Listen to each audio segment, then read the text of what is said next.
आएगा वंदा पाकिस्तानी फैमिली तो रिएक्शन। कैसे आप सब, मेरा नाम वजाद मैं है। नाना तो देव। भारत ने चाइना को रोकने के लिए बना डाली 3000 किलोमीटर लंबी दीवार, पूरा चाइना सदमे में। 3000 किलोमीटर दीवार, हाँ, ये कहाँ पे बना दी ये है? कैसे बनाई हो वजाद, किधर बनाई है ये तो वॉच करेंगे हाँ तभी आइडिया लगेगा, तो जल्दी से पहले वॉच कर लेते हैं। तो कौन करते स्टार्ट। दोस्तों, आप सभी को पता है कि हमारा प्यारा भारत 7 देशों के साथ बॉर्डर शेयर करता है। यह देश है बांग्लादेश, भूटान, म्यांमार, नेपाल, पाकिस्तान और अफगानिस्तान। सिक्योरिटी के पॉइंट ऑफ व्यू से ये सातों इंटरनेशनल बॉर्डर हमारे लिए काफी महत्वपूर्ण है। बिल्कुल। लेकिन जब से चाइना ने अपने नए मैप के जरिए अरुणाचल प्रदेश के एक बड़े हिस्से को खुद का बताया है, अच्छा। तब से इसकी सिक्योरिटी की चिंता और ज्यादा बढ़ गई है। अरुणाचल प्रदेश को land of the downloaded mountain भी कहा जाता है। इसका अपना एक खास महत्व है। यह स्टेट चाइना, म्यांमार और भूटान जैसे देशों के साथ अपना बॉर्डर शेयर करता है। चाइना अरुणाचल प्रदेश और हिमाचल प्रदेश के साथ 1800 किलोमीटर बॉर्डर शेयर करता है। उगते हुए सूरज की भूमि कहे जाने वाले अरुणाचल प्रदेश हमारा इंटीग्रल पार्ट भी है और चाइना हमेशा से इसे लेना चाहता था। ऐसे में अरुणाचल प्रदेश की बॉर्डर सिक्योरिटी हमारे लिए बहुत ही महत्वपूर्ण बन जाती है। बीते कुछ सालों में चाइना के बढ़ते हरकतों को देखते हुए हमारी गवर्नमेंट ने अरुणाचल प्रदेश को डेवलप करने का मन बना लिया। अच्छा। यहाँ पर बेहतर इंफ्रास्ट्रक्चर डेवलप किया जा रहा है। अरुणाचल प्रदेश के विकास के लिए सबसे इम्पोर्टेंट चीज है रोड कनेक्टिविटी, जो कि पहले यहाँ पर मौजूद नहीं थी। अरुणाचल प्रदेश में अगर बेटर कनेक्टिविटी चाहिए तो वहाँ पर रोड का निर्माण करना होगा, ताकि अरुणाचल प्रदेश देश के बाकी राज्यों से कनेक्ट हो पाए और टूरिज्म को भी बढ़ावा मिले, जिससे यहाँ के स्थानीय लोगों का विकास हो। इन प्रोजेक्ट्स के डेवलप होने से अरुणाचल प्रदेश की सुरक्षा को भी बूस्ट मिलेगा, लोकल पब्लिक की स्मूथ मूवमेंट होगी, हमारे आर्मी को फास्ट मोबिलिटी मिलेगी, रोड के डेवलप होने से इकोनॉमी डेवलप होगा, सोशल डेवलप होगा और यहाँ तो बात नेशनल सिक्योरिटी की है दोस्तों।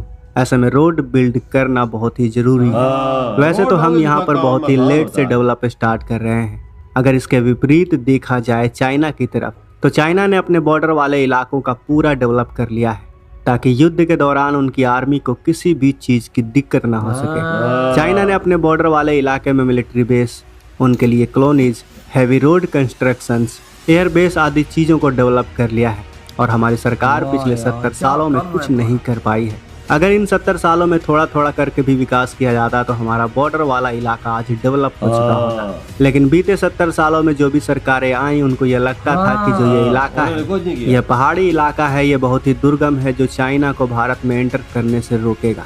इसी सोच के साथ भारत के पूर्व सरकारों ने इन राज्यों का विकास नहीं किया, लेकिन चाइना ने लगातार डेवलप किया अपने बॉर्डर वाले इलाके का। जब उनका यह इलाका पूरी तरह से तैयार हो गया, जब उन्हें लगने लगा कि अब हम युद्ध के लिए रेडी हो गए, हमने यहाँ पर हर फैसिलिटी एस्टेब्लिश कर ली है, जिससे कि हमारे आर्मी को युद्ध के दौरान किसी भी तरह की कोई दिक्कत नहीं होगी। तब जाकर चाइना न्यू मैप जारी करता है और बिना कुछ बोले यह बताता है कि हम जल्द ही इन हिस्सों पर कब्जा करने वाले हैं। तो अब जाकर हमारी प्रेजेंट गवर्नमेंट को समझ में आ रहा है कि इन इलाकों का डेवलप करना कितना जरूरी था, जो बीते सरकारों ने नहीं किया। अगर थोड़ा थोड़ा भी डेवलप होता तो 70 साल बहुत लंबा टाइम था दोस्तों। आज अरुणाचल प्रदेश में कई डैम का निर्माण किया जा रहा है, ताकि चाइना जब पानी छोड़े तो हमारे असम में बाढ़ नहीं आए। आपको बता दें कि यहाँ हर साल बाढ़ आ जाता है, लेकिन इस साल असम में बाढ़ देखने को बहुत कम मिला है। यहाँ पर डैम का निर्माण किया जा रहा है। दोस्तों, हम यहाँ पर एक बात साफ कर दें कि हम ये नहीं बोल रहे हैं कि 70 सालों में विकास नहीं हुआ। विकास तो हुआ, मगर कछुए की चाल में। जिस रफ्तार से डेवलप होना चाहिए था, जिस रफ्तार से चाइना आगे बढ़ा, उस रफ्तार से इन इलाकों का डेवलप नहीं हुआ है। लेकिन अब डेवलप की स्पीड नेक्स्ट लेवल की हो गई है, यानी कि 10 गुना बढ़ चुकी है। रोड के मामले में हमने तो चीन को पीछे छोड़ दिया है और अब हम अमेरिका को टक्कर दे रहे हैं। अरुणाचल प्रदेश में चाइना के हरकत को देखते हुए रोड का पूरा नेटवर्क का जाल बिछाया जा रहा है। यह रोड हमारी आर्मी पोस्ट को बॉर्डर कनेक्टिविटी प्रदान करेगी और बहुत ही आसानी से डिफेंस इक्विपमेंट को उन तक पहुंचाया जा सकेगा। इसके पहले ये सब करना बहुत ही इम्पॉसिबल था, इसीलिए यहाँ पर सड़क का निर्माण किया जा रहा है। एक रिपोर्ट के मुताबिक बीते 4 सालों में इन इलाकों में 3000 किलोमीटर रोड का निर्माण किया गया है। इसके अलावा यहाँ पर ट्रांस अरुणाचल हाईवे का निर्माण किया जा रहा है, जो कि 24 किलोमीटर लंबा है। इसके अलावा यहाँ पर ईस्ट वेस्ट इंडस्ट्रियल कॉरिडोर भी बनाया जा रहा है। जो कि 950 किलोमीटर लंबा है। और दोस्तों ये सब तो बस ट्रेलर है। अब आइए मेन मुद्दे पर आते हैं। अच्छा, अरुणाचल फ्रंटियर हाईवे अरुणाचल प्रदेश के बॉर्डर को दीवार की तरफ प्रोजेक्ट करेगा। अच्छा। यह 1748 किलोमीटर लंबा है और पूरे अरुणाचल प्रदेश को चाइनीज बॉर्डर पर इसे बनाया जा रहा है। इस रोड को देखकर चाइना की फटी पड़ी और उसने अपनी आपत्ति भी जताई थी। दोस्तों हम अपने बॉर्डर के अंदर अपने देश के अंदर कुछ भी करें, कुछ भी डेवलप करें, उससे चाइना को क्या लेना देना। लेकिन चीन जो है वो टेढ़ी दुम है, वो कभी सीधा होने वाला नहीं है। इसलिए जब भी चीन को लगता है कि भारत का ये डेवलपमेंट उसके लिए नुकसान होगा और भारत के लिए फायदेमंद, तो वो फिर उछल उछल कर अपनी आपत्ति जताने लग जाता है।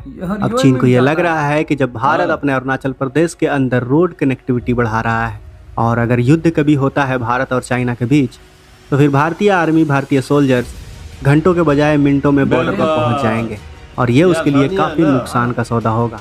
इसलिए चीन बार बार उछलकर अपनी आपत्ति जताने लग जाता है। खैर आज की इस वीडियो में बस इतना ही, मिलते हैं अगले वीडियो में। भारत ने एक किस्म की 3000 किलोमीटर लंबी सड़क वहां पर बिछा डाली और समझो ये चाइना के लिए दीवार है, क्योंकि वहां पर अब इंडियन आर्मी को पहुंचना घंटों की भाई जंग लगी तो अगर घंटों में पहुंचता मिनटों में पहुंचेंगे भाई, समझो वो फिर दीवार ही हो गई कि चाइना का, मैं कहता हूँ चाचा भी वहां पर नहीं आ सकता और चाइना के सैनिक हैं वो वहां से दुम दबाकर भागेंगे। वैसे भी उनकी फटती है इंडियन आर्मी। बिल्कुल वजह 3-4 साल हो गए ये मोदी जी ने स्टेप उठाया यार, देखो ना, जाल बिछा दिया हिमाचल प्रदेश में। 3-4 सालों में 3000 किलोमीटर लंबी सड़क बहुत बड़ी है, हाईवे समझो, हाईवे ना पूरा रिकॉर्ड है एक किस्म का ये। और वहां पर अब इंडियन आर्मी के सैनिक गोली की तरह पहुंचे। बिल्कुल। और भाई वो जाहिर बात है, वैसे भी वो चाइना ने कभी भी ऐसा मतलब कामयाबी उसको नहीं मिली, क्योंकि इंडियन आर्मी ने बेशक वो इंडिया में घुसे लेकिन इंडियन आर्मी ने उनको भगा के मारा।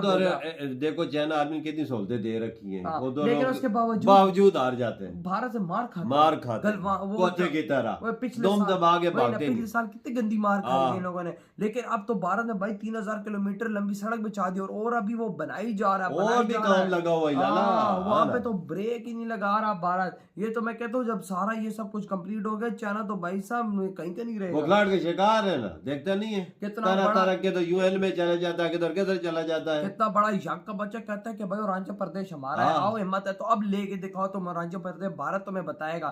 जारी करता ही अपना उसमें अरुणाचल प्रदेश अपना ऐसा बताता कहते हैं हम कब्जा करेंगे। यही 75 साल से तो हम पाकिस्तानी यही एम लेके जा रहे हैं कि कश्मीर हम लोग लेंगे। भाई जब कश्मीर तो न मिला, उल्टा बर्बाद हम लोग हो। बिल्कुल, और कटोरा मांगने पे मजबूर हो गया, दे अल्लाह के नाम का बाबा। लेकिन यही चीज भारत ने हमें किया है कि भाई भारत ने बोला कश्मीर का नाम छोड़ो, अगर नाम लेते रहे तो तुम्हें हम भीख मंगवाएंगे। मंगवाई तो भाई चाइनीज तुमका भी यही है कि छोड़ दो भारत का पीछा। अगर भारत का तुम पीछा करोगे तो भारत तुम्हें कहीं बर्बाद कर दे। और भारत ने किया कितना कनाडा का हाल देख ना, वही ना। और चाइना को कितना नुकसान। बिल्कुल, उधर से सारी कंपनी उठ के इंडिया आ गई और मेड इन चाइना को भारत में खत्म करके मेड इन इंडिया लागू। अब चाइना की चीजें लोग कम लेते और इंडिया की ज्यादा लात मारते। इंडिया पे तो लात मारते चाइना पे, वहाँ ना कहते भाई हम इंडिया की लेगी, मेड इन इंडिया। यही तो क्या किसके कारनामे में ये सारे किसके कारण?